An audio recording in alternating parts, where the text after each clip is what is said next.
আমি শিল্পা। আজকে আমার রেসিপি বাঙালির শেষ পাতের টমেটোর আর আমসত্ত্ব দিয়ে চাটনি। চলো রেসিপিটা শুরু করা যাক। কি কি লাগবে তোমরা তা প্রথমেই দেখে নিলে।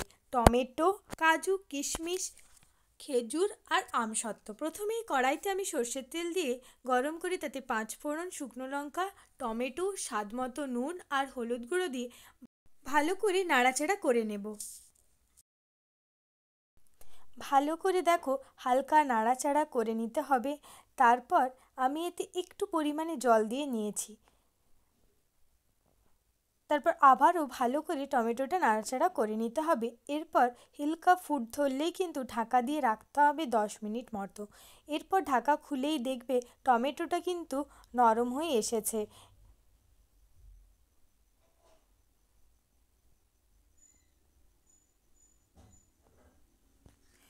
টমেটোর জলে আর আমি যে পরিমাণ জল দিয়েছিলাম তাতেই কিন্তু টমেটোটা সেদ্ধ হয়ে যাবে।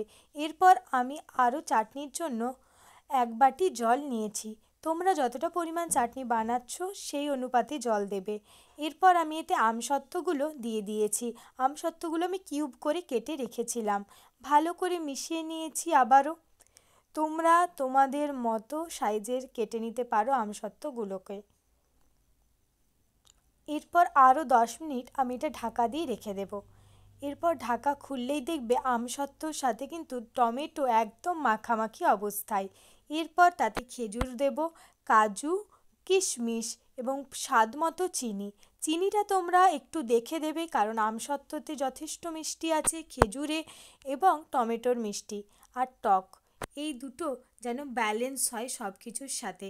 তবেই কিন্তু চাটনিটা টক ঝাল মিষ্টিতে পরিপূর্ণ হয়ে উঠবে আর বাঙালির শেষ পাতে জমে যাবে।